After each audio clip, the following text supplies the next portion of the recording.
pagi. Selamat pagi, Mbak Rina. Selamat pagi semuanya. Wah, ini luar biasa ini semangatnya sejak tadi pagi. Wah, saling menyapa. Inilah persaudaraan kita sebagai anggota konsorsium Ismaya. Sudah terlihat pagi-pagi ya. Baik, Bapak Ibu Suster yang terkasih, pada hari ini kita berjumpa di ruang virtual Diklat Instruktur POP Konsorsium Ismaya di hari yang keempat. Terima kasih atas kehadiran dan semangat yang telah ditunjukkan oleh Bapak, Ibu, Suster semuanya di sini. Semangat Anda sampai kepada kami yang ada di Yayasan Pangudi Luhur ini.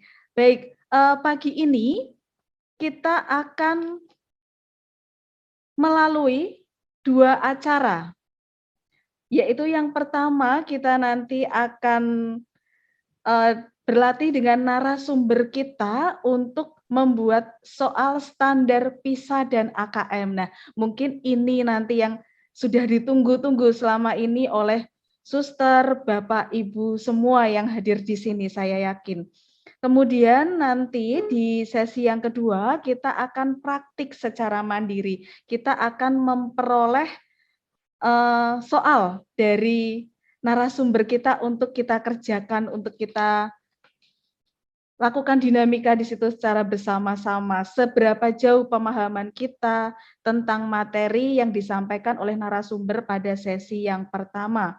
Baik, untuk mengawali pagi ini, setelah saya tadi membacakan susunan acara, saya lupa untuk memperkenalkan diri, walaupun di Zoom saya sudah terlihat bahwa nama saya Rina, tetapi di sini saya ingin memperkenalkan diri secara resmi.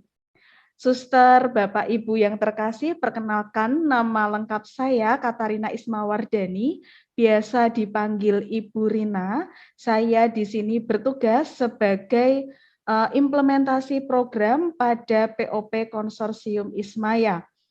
Nah, di sini saya juga mengampu sebagai guru bahasa Indonesia di salah satu unit Yayasan Pangudi Luhur, yaitu SMP PL Dominico Savio yang terletak di Tengah Semarang.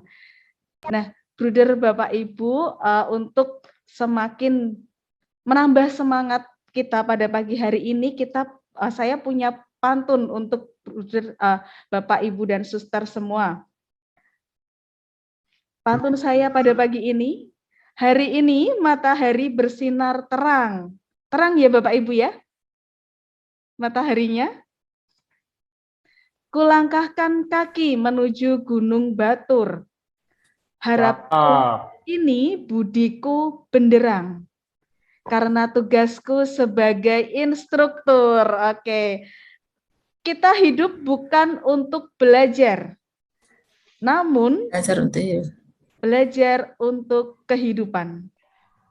Ingat, tugas kita tidak hanya mengajar. Beri bekal siswa agar penuh harapan.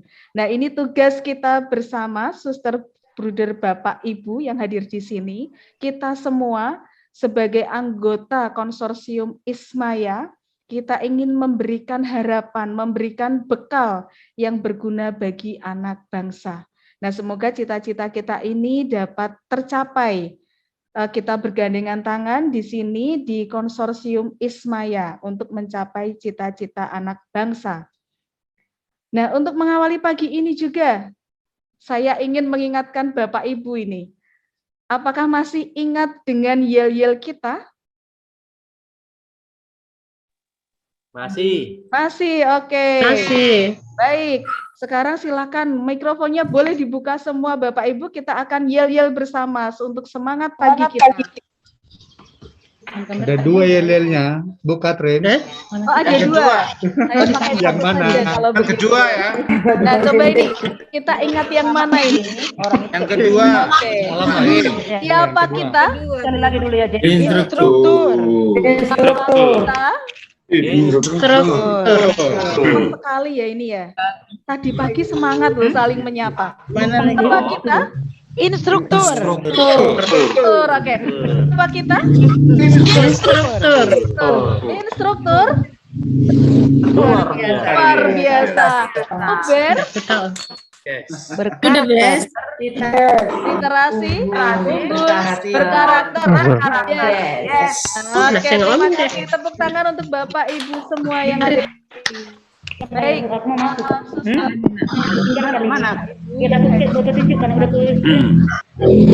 mengawali kegiatan kita pada pagi ini dengan berdoa. Kita doa terlebih dahulu supaya apa yang kita laksanakan pada hari ini kiranya Tuhan berkati dan Tuhan berikan rahmat kepada kita supaya kita dapat menerima saluran ilmu dari narasumber kita pada pagi hari ini. Untuk itu saya minta kepada Bapak Seran Tahuk untuk memimpin doa pagi. Oke, silakan Bapak Seran Tahuk. Terima kasih Ibu Rina. Ya, Suster, Bapak Ibu, Bruder, mari kita siapkan hati kita untuk mengawali pertemuan kita pada pagi hari ini dengan mohon berkat Tuhan. Mari kita hening sejenak, kita membiarkan diri kita dikuasai oleh Allah yang kita sembah dan juga kita puji. Mari kita menandakan tanda kemenangan Tuhan, dalam nama Bapa dan Putra dan Roh Kudus. Amin.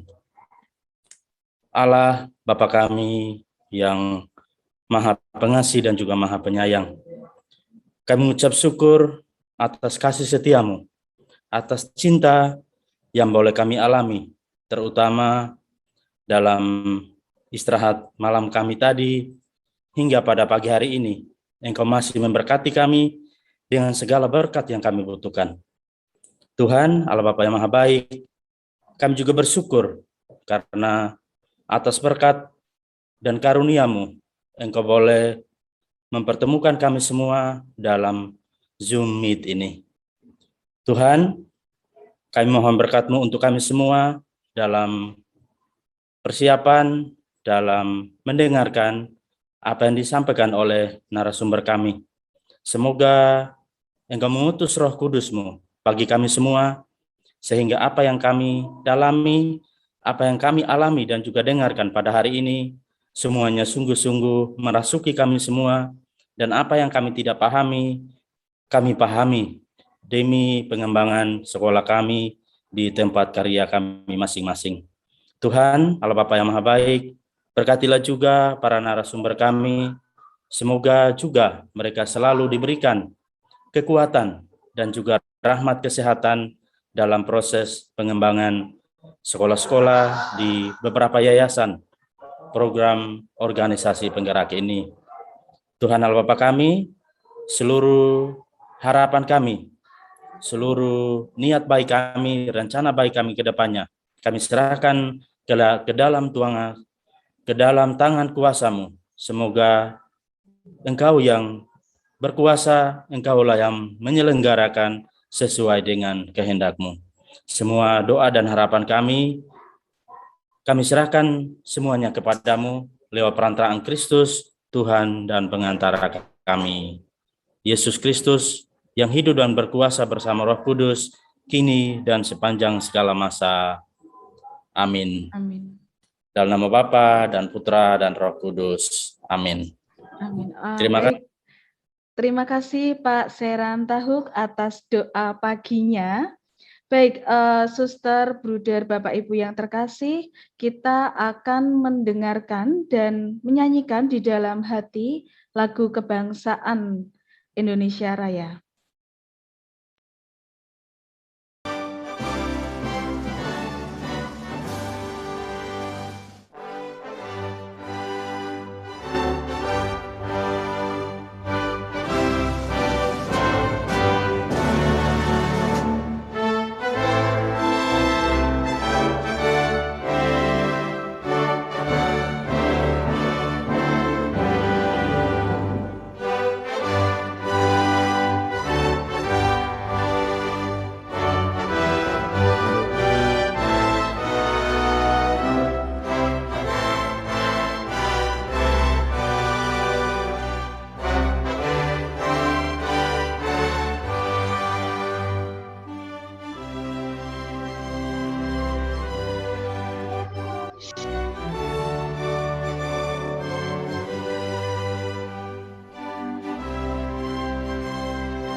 Baik, terima kasih.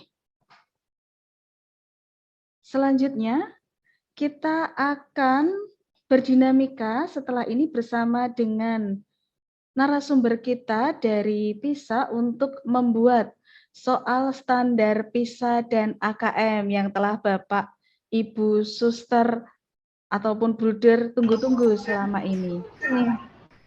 Baik, untuk itu,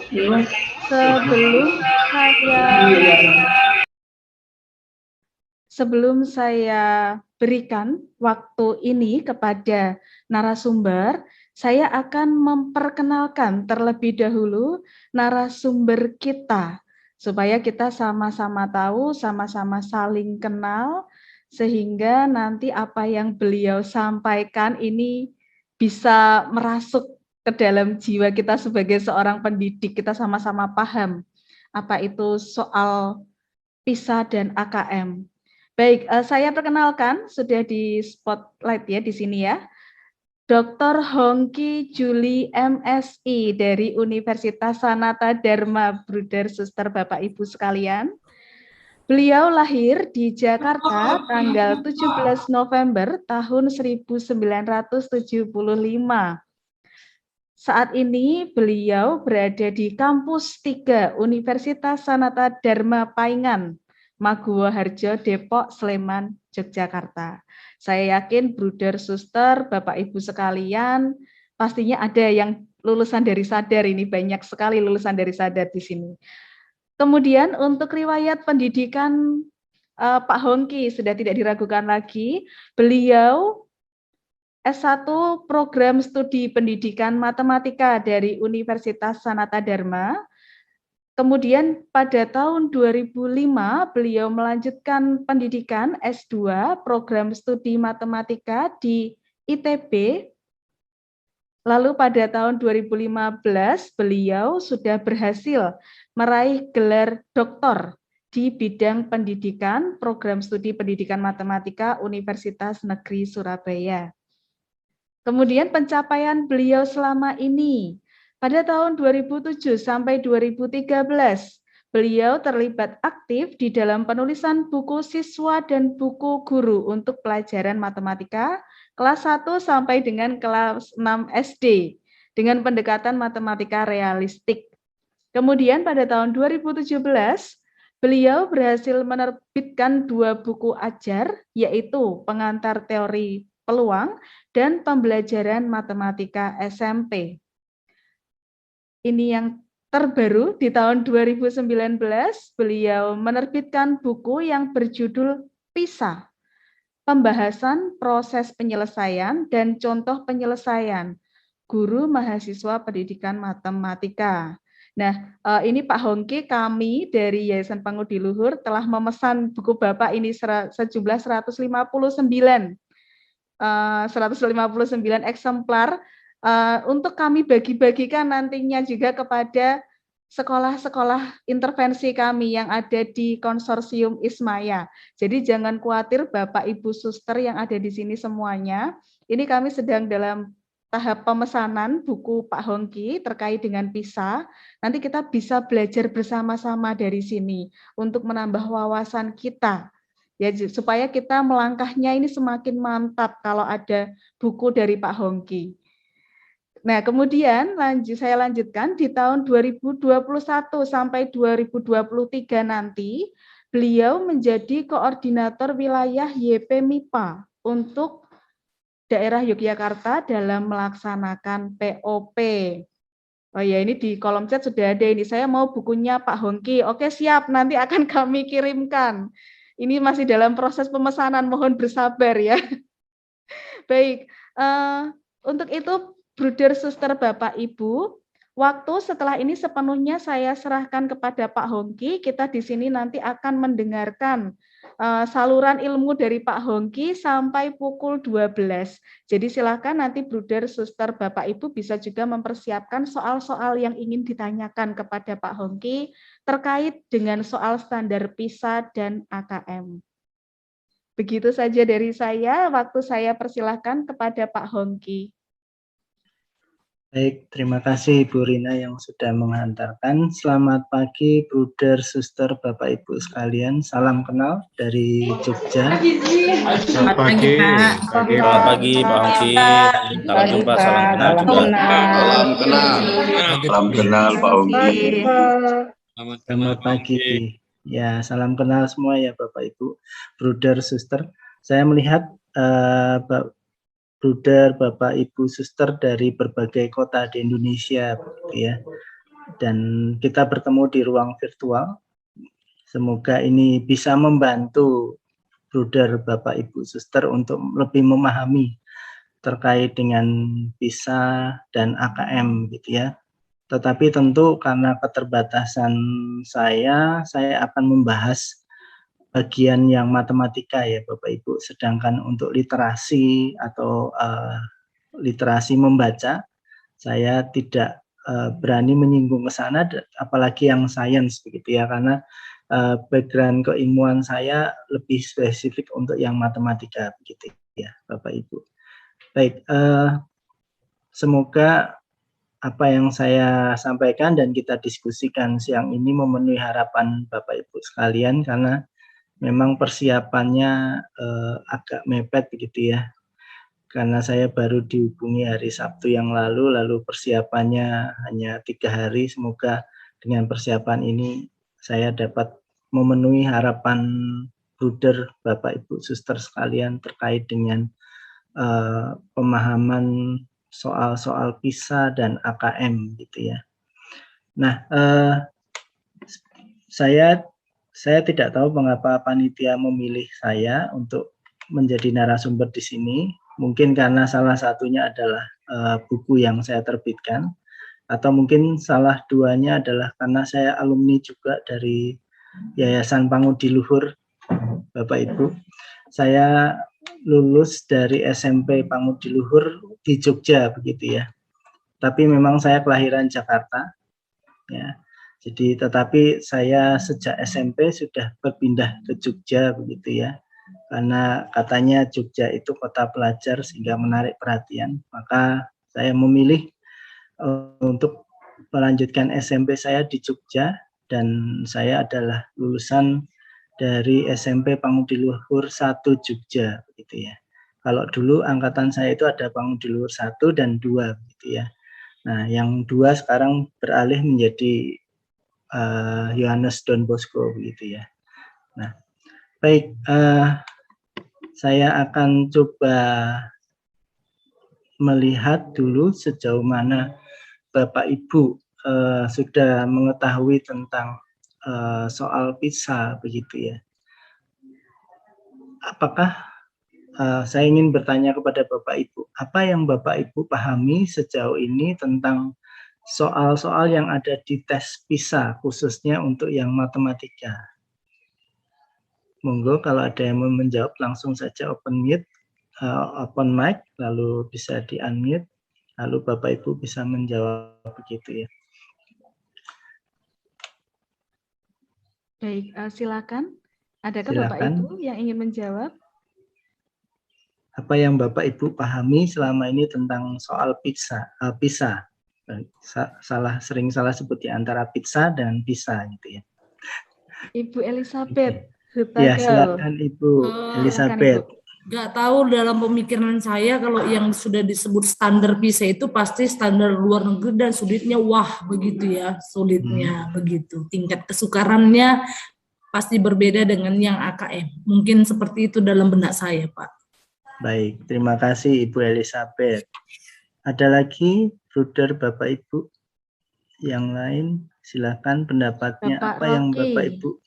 Silakan Pak Rocky. Terima kasih Pak. Kalau menurut saya sejauh yang saya tahu, soal PISA berarti soal yang mengutamakan nalar dan kritis serta tingkat berpikir yang cukup tinggi Pak. Begitu kira-kira Pak. Maaf Pak Rocky, nggak dengar Pak Rocky. Bisa agak keras sedikit.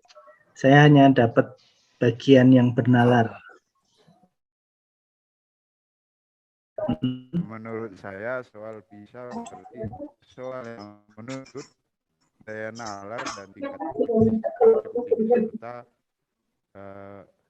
yang menuntut kita mempunyai kecerdasan yang lebih, begitu kira-kira Pak. Oh, oke. Jadi soal PISA itu soal yang menuntut bernalar lebih dan menuntut siswa untuk berkreasi, begitu ya. Baik, ada lagi Bu Desi, silakan Bu Desi. Oke, kedengaran suara saya, Pak? Kedengaran Ibu, silakan Bu Desi. Baik, terima kasih. Oke, baik, terima kasih Bapak. Kami sudah pernah bahas di sekolah tentang soal PISA, sedikit membahas tentang standar soal PISA. Jadi kalau sekarang kan yang lagi tenar-tenarnya di Indonesia itu atau di sistem pendidikan itu ya soal HOTS ya. Tapi pernah kami membahas bahwa soal PISA itu adalah soal atau tingkat kesukaran yang tinggi yang sudah berskala internasional. Terima kasih Bapak. Baik, terima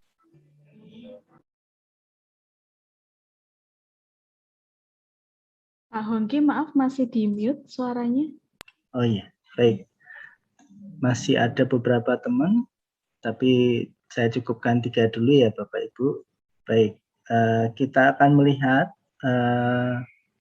sebelum kita masuk ke apa itu soal PISA, begitu ya.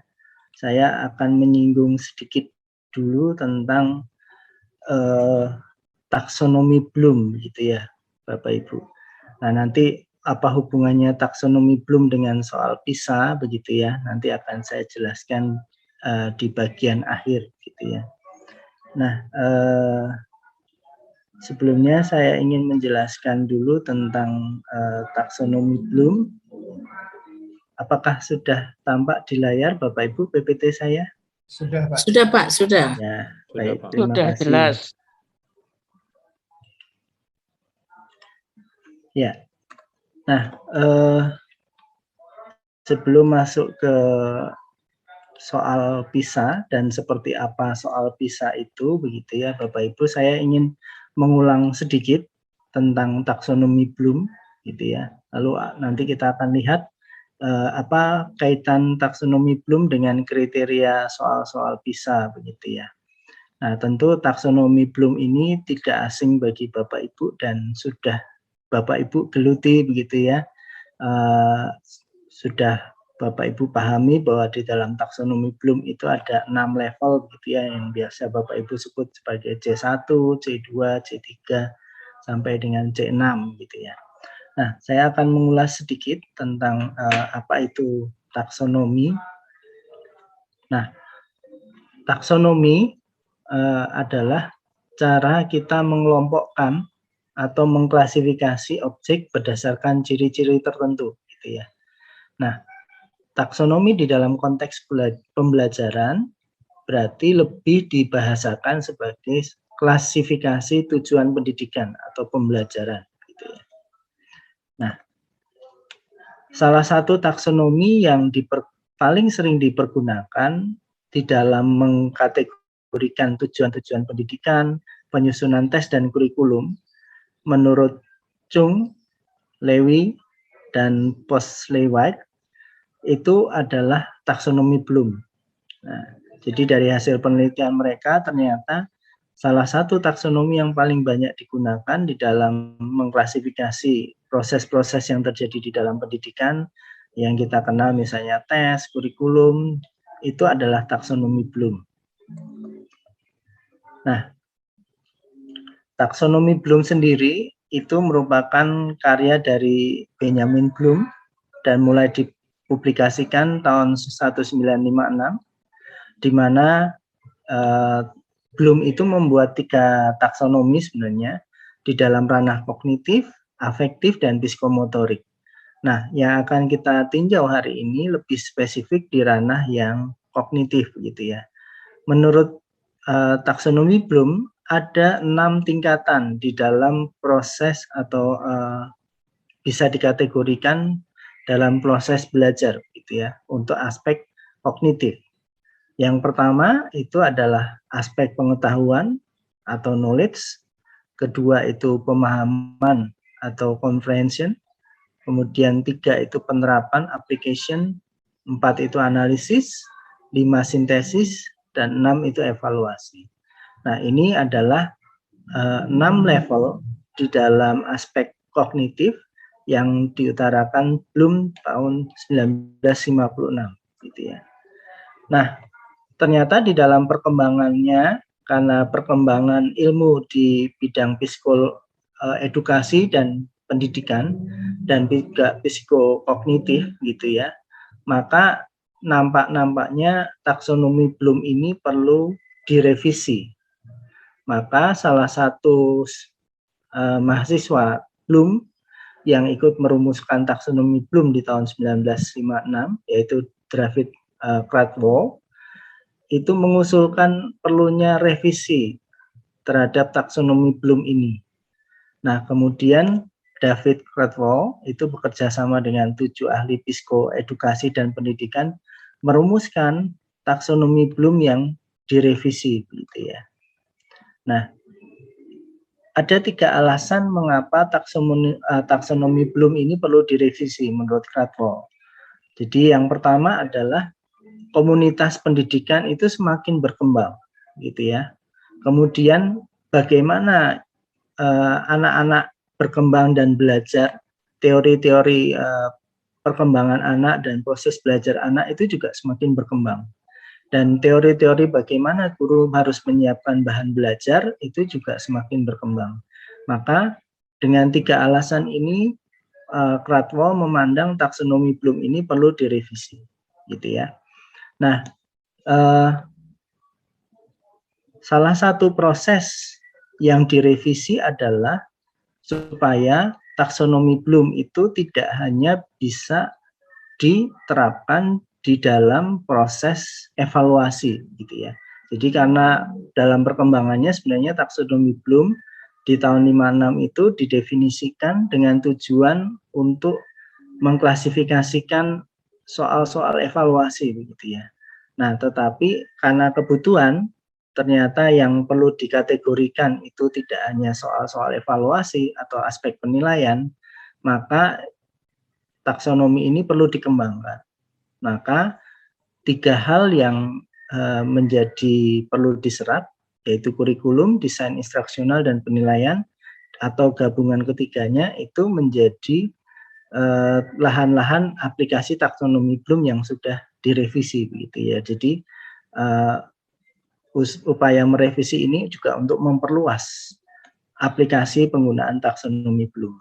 Nah, kemudian 2 hal yang mendasar di mana terjadi perubahan, yaitu yang pertama pengaplikasian yang lebih luas. Tadi saya sudah jelaskan. Jadi saat ini dengan taksonomi Bloom yang sudah direvisi bisa diterapkan minimal di 3 lahan, yaitu kurikulum, desain instruksional, dan juga penilaian atau gabungan ketiganya, begitu ya. Nah, kemudian juga ada beberapa perubahan terminologi. Nanti kita lihat beberapa perubahan terminologi, gitu ya. Nah, kemudian terminologi yang berubah itu adalah jika pada taksonomi Bloom yang dikeluarkan tahun 56 itu pengetahuan menjadi satu dimensi di dalam dimensi kognitif, maka di dalam taksonomi Bloom yang direvisi di sini pengetahuan itu dikeluarkan dari dimensi kognitif, gitu ya. Jadi kalau di taksonomi Bloom yang tahun 56 itu hanya ada satu dimensi, yaitu pengetahuan atau kognitif. Nah, di dalam taksonomi Bloom yang direvisi ini ada 2 dimensi, yaitu dimensi pengetahuan dan dimensi proses kognitif. Jadi dimensi pengetahuan itu melihat produk akhir yang dicapai, dimensi proses kognitif itu lebih melihat bagaimana orang berpikir, gitu ya. Nah, dalam taksonomi Bloom yang lama, kategori pengetahuan itu menjadi kategori utama tingkat pertama.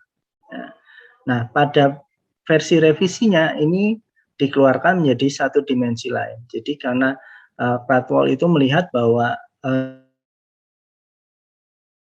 atau pengetahuan yang berupa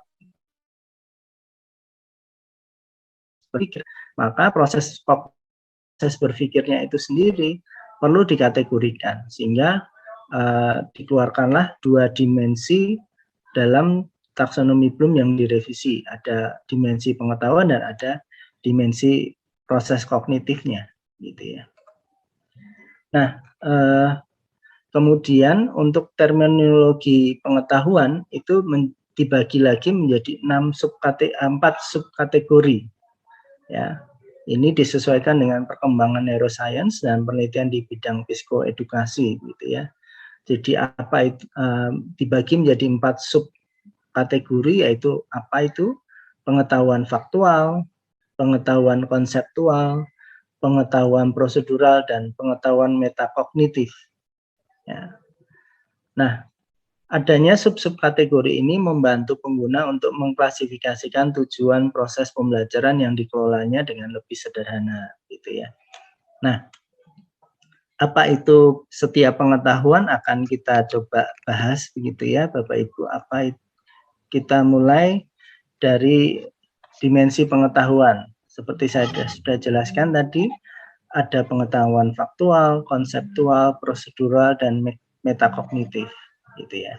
Nah, saya ingin tahu dari Bapak Ibu sekalian, tentu tidak asing dengan istilah-istilah ini, gitu ya.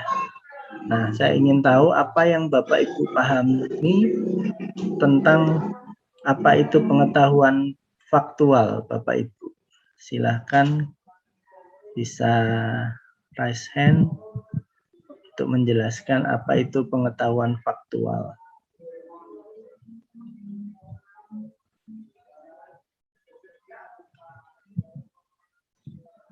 Silakan Bapak Ibu kalau ada yang mau menjawab apa yang Bapak Ibu pahami tentang pengetahuan faktual, gitu. Atau kalau enggak ke definisi mungkin contoh juga bisa, misalnya. Silakan. Baik, silakan Dari Ibu siapa? Elizabeth. Ya, Ibu Elizabeth silakan.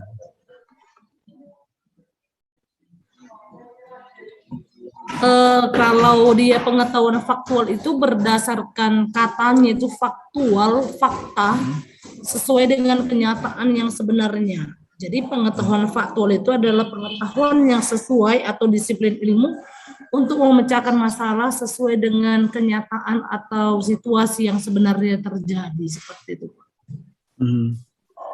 Oke, baik. Nah, sekarang kalau pengetahuan konseptual, apa itu Bapak Ibu pengetahuan konseptual? Silakan Bapak Ibu yang mau menjawab.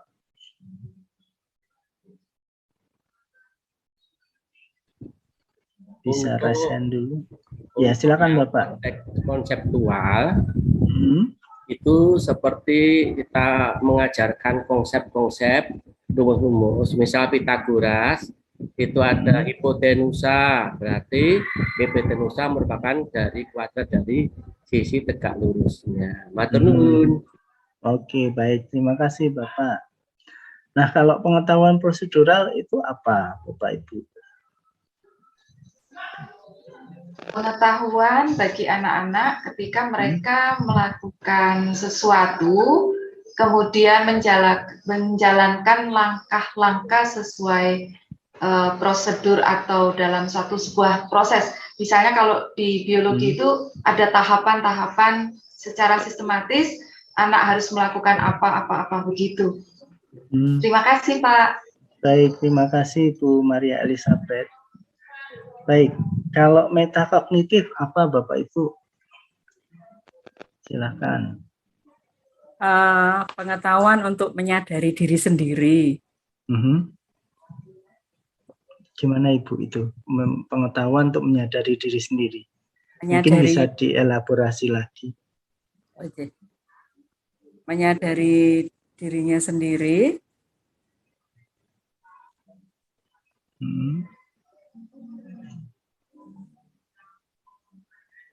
Baik. Ada lagi Bapak Ibu yang mau berpendapat terkait dengan pengetahuan metakognitif? Saya, Pak. Oh ya, silakan. Pengetahuan metakognitif itu pengetahuan yang dimiliki peserta didik untuk sadar dengan pemikirannya mereka sendiri, kesadaran secara umum, dan ketika mereka bertindak jadi lebih waspada, akan cenderung untuk belajar menjadi lebih baik. Baik, terima kasih Bu Veronica. Baik, Bapak Ibu, nah, kita lihat sekarang, gitu ya. Oke, sebentar, agak macet, saya stop share dulu ya, Bapak Ibu. Oke, saya.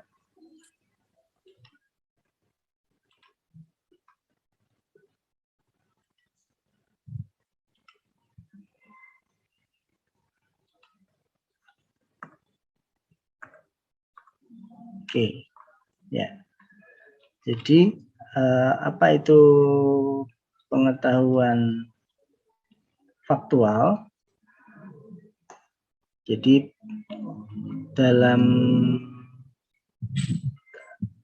di dalam pengetahuan faktual menurut klasifikasi taksonomi Bloom yang baru, itu pengetahuan faktual dibagi dua, yaitu pengetahuan tentang terminologi dan pengetahuan tentang hal-hal yang bersifat spesifik dan mendasar, gitu ya. Nah, lalu pengetahuan faktual sendiri itu dicoba dirumuskan oleh Pratwall dan timnya sebagai pengetahuan dasar, di mana siswa harus mengetahui pengetahuan dasar ini dan menggunakannya di dalam proses penyelesaian masalah, gitu ya. Nah, contohnya apa, gitu ya? Contoh pengetahuan faktual. Nah, di dalam matematika itu mudah diidentifikasi, Bapak Ibu. Jadi pengetahuan faktual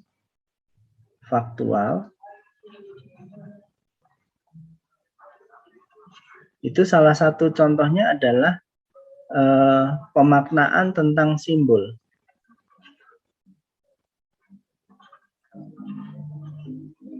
Jadi pengetahuan seseorang tentang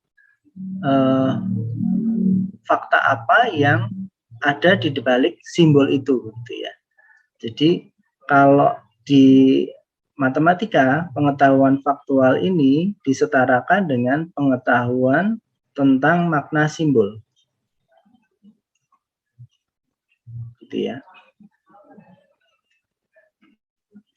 Jadi contoh sederhana saja, misalnya kalau kita menyimpulkan fungsi dari, jadi kalau kita mau menggambarkan demikian, jadi misalnya kita punya fungsi f, gitu ya, punya fungsi f yang memetakan elemen x di dalam daerah domain ke dalam memasangkan X di dalam daerah domain ke elemen Y di dalam daerah kodomain. Jadi ini notasi fungsi yang memetakan X di dalam daerah domain ke Y di dalam daerah kodomain. Nah, notasi ini bisa dinyatakan atau dirumuskan juga dengan seperti ini. Fx sama dengan apa, gitu ya. Jadi ini adalah aturannya, sedangkan ini menyatakan fungsinya. Fungsi f ini memetakan x ke rumus fungsi ini, gitu ya. Jadi inilah y-nya. Nah, jadi di matematika pengetahuan faktual itu adalah pengetahuan tentang makna simbol. Jadi simbol apa mau melambangkan apa, begitu ya. Jadi ini kekasan matematika, begitu ya. Kemudian pengetahuan konseptual, gitu ya. Nah, di dalam pengetahuan konseptual, nah ini yang paling penting, kata utama, kata kuncinya adalah interrelationships Jadi keterhubungan antar konsep-konsep dasar. Jadi pengetahuan tentang keterhubungan antara konsep-konsep dasar. Itulah yang disebut sebagai pengetahuan konseptual. Ya. Nah, di dalam pengetahuan konseptual sendiri dibagi menjadi beberapa kategori. Jadi kategori pertama itu adalah pengetahuan mengklasifikasikan atau mengkategorisasikan, gitu ya. Lalu pengetahuan tentang prinsip dan generalisasi, pengetahuan tentang teori, model, dan struktur, gitu ya. Kemudian ini contoh-contohnya sebenarnya yang di sebelah kanan ini.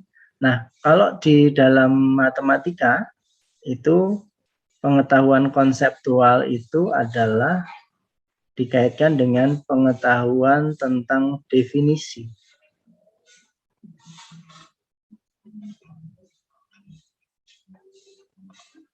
Ya. Nah, pengetahuan tentang definisi. Ya. Nah, saya ingin memberikan contoh mungkin biar tidak jenuh. Bapak Ibu, saya buka dulu.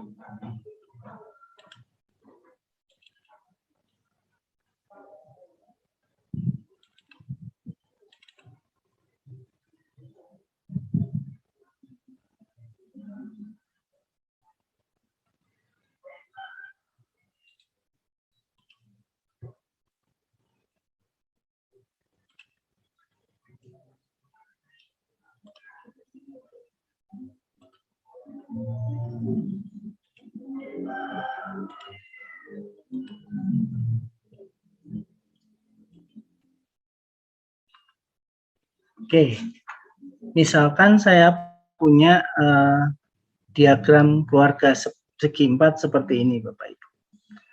Jadi ini ada segi 4, kemudian ada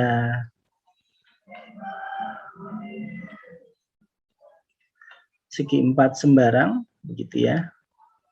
Kemudian ada keluarga trapesium, ada keluarga jajar ginjang, ada keluarga layang-layang, gitu ya.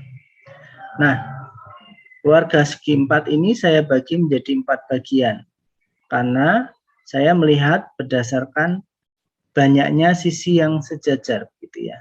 Nah, kalau di trapesium itu saya mendefinisikan trapesium itu sebagai satu segi 4 yang memiliki satu pasang sisi yang sejajar. Nah, lalu jajar ginjang itu saya definisikan sebagai segi 4 yang memiliki 2 pasang sisi sejajar, gitu ya. Nah, kemudian yang ketiga, layang-layang. Layang-layang itu tidak memiliki sisi yang sejajar. Maka saya definisikan layang-layang itu sebagai segi 4 yang memiliki 2 pasang sisi yang berdekatan sama panjang, gitu ya. Nah, coba Bapak Ibu definisikan, kalau begitu, kalau jajar ginjang itu saya definisikan sebagai segi 4 yang memiliki 2 pasang sisi sejajar, maka coba Bapak Ibu definisikan apa itu persegi panjang. Ada yang mau mencoba, Bapak Ibu? Silahkan. Suatu segi 4 yang memiliki satu sudut siku-siku atau 4 siku-siku. Oke, segi 4 yang memiliki satu sudut siku-siku, gitu ya Pak ya. Baik, silahkan. Ada lagi Bapak Ibu? Saya Pak. Coba, ya silakan Ibu. Pak. Yeah. Persegi panjang adalah suatu segi 4 yang memiliki 2 pasang sisi sejajar dan salah satu sudutnya siku-siku. Oke, segi 4 yang memiliki 2 pasang sisi sejajar dan memiliki Dan satu salah sudut siku-siku ya. dan salah satu sudutnya siku-siku. Baik, terima kasih Ibu. Nah, dengan Ibu siapa, maaf? Saya Agatha Winasti, Pak. Oke, dengan Bu Agatha. Asti, Baik. Asti ya. Bu Asti. Nggih. Ya. Baik, Bu Asti tadi mendefinisikan persegi panjang adalah segi 4 yang memiliki 2 pasang sisi sejajar dan memiliki satu sudut Salah siku-siku. satu sudutnya Dan salah siku-siku. satu sudutnya siku-siku gitu ya. Nah, baik. Kalau kita menggunakan definisi jajar kinjang untuk mendefinisikan persegi panjang bisa nggak, Bu Asti? Oh, bisa. Berarti segi 4 persegi panjang adalah sebuah jajar genjang yang salah satu sudutnya siku-siku gitu, Pak. Oke, baik. Ya, jadi persegi panjang adalah jajar kinjang yang salah satu sudutnya adalah sudut siku-siku.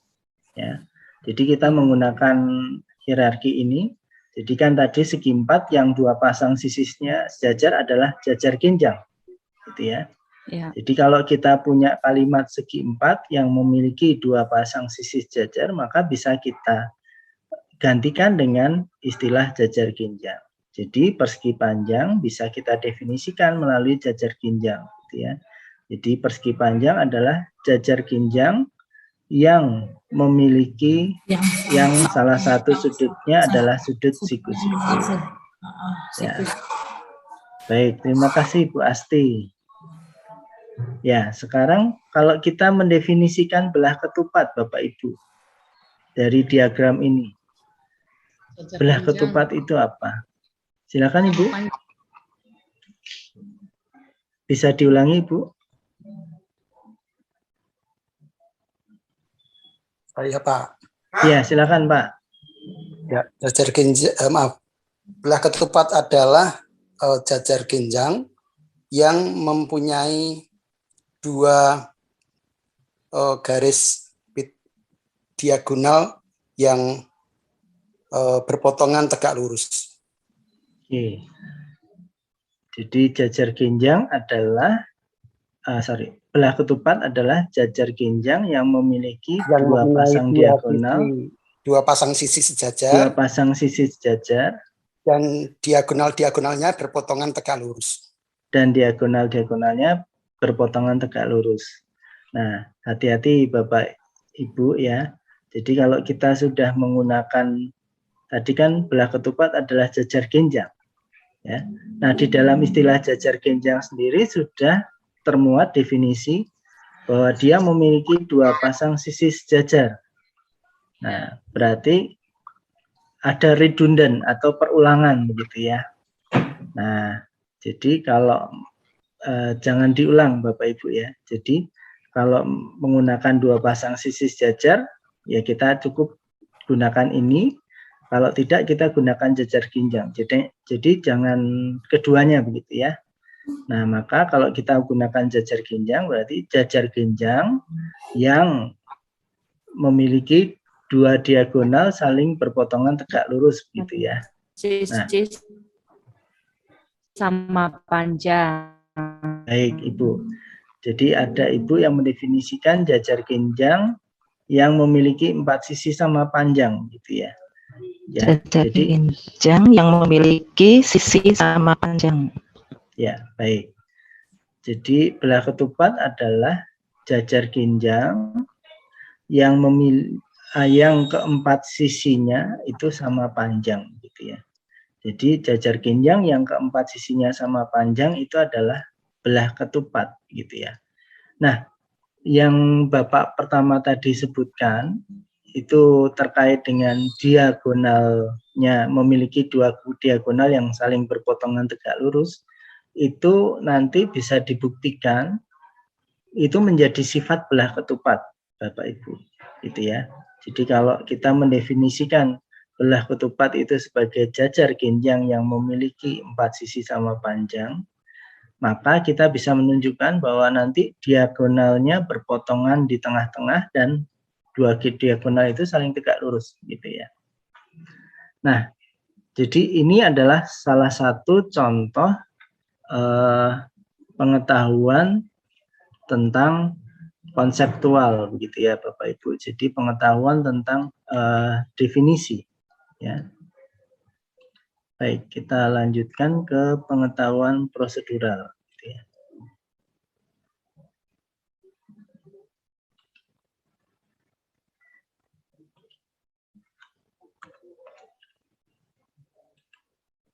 Ya.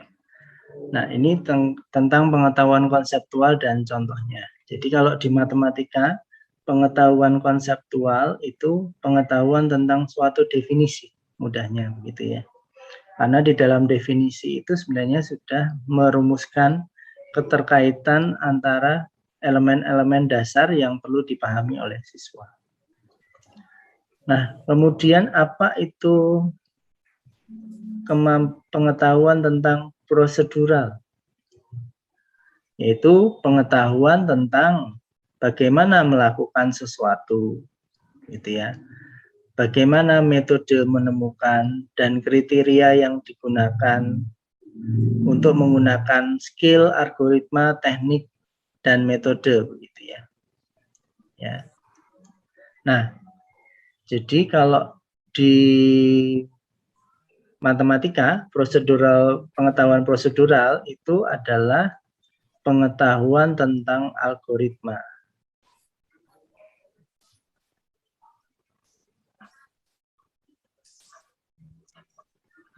Nah, jadi pengetahuan tentang bagaimana melakukan sesuatu dan bagaimana menyelesaikan suatu persoalan, begitu ya.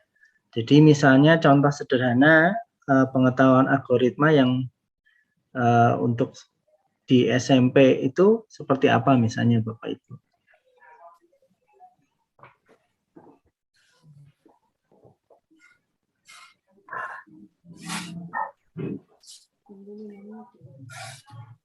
Silakan Bapak Ibu, ada yang bisa memberi contoh misalnya pengetahuan prosedural? Kalau yang saya tahu Pak, pengetahuan prosedural itu mungkin lebih banyak pada soal-soal literasi, ya bagaimana proses untuk melakukan percobaan seperti itu kan. Jadi apa lebih daripada runtutannya, urutannya seperti apa yang pertama dilakukan, yang kedua apa, yang ketiga sampai yang terakhir apa. Itu mungkin urutannya yang lebih diperjelas sesuai dengan proses proseduralnya seperti itu. Oke, baik, terima kasih Ibu. Silakan kalau ada yang mau memberikan contoh yang lain. Ya, sesuai background Bapak Ibu juga enggak apa-apa. Misalnya kalau di bahasa Indonesia itu seperti apa sih pengetahuan prosedural contohnya gitu. Atau di bio. Silakan Ibu.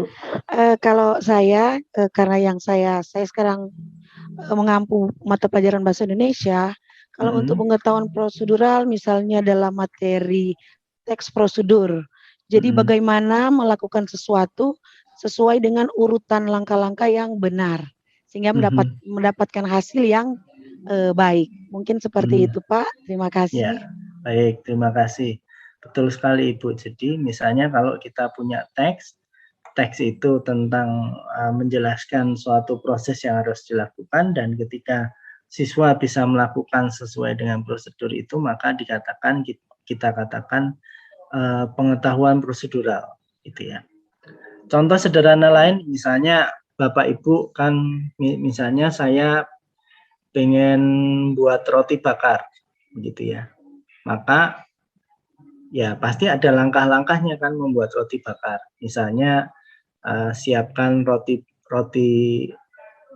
tawarnya dulu, kemudian diolesi mentega, kemudian mau diisi apa? Misalnya saya isi dengan selai, diolesi selai, lalu siapkan tempat pembakaran, lalu letakkan roti tawar di tempat pembakaran, dan seterusnya. Nah, itu pengetahuan prosedural, gitu ya. Nah, pengetahuan prosedural sendiri ada beberapa klasifikasinya lagi, Bapak Ibu. Jadi pengetahuan tentang misalnya skill-skill subjek tertentu atau algoritma gitu ya. Kemudian pengetahuan tentang teknik-teknik atau metode-metode tertentu. Kemudian pengetahuan tentang bagaimana menggunakan prosedur tertentu dan seterusnya. Ya. Oke, sebentar, macet lagi saya.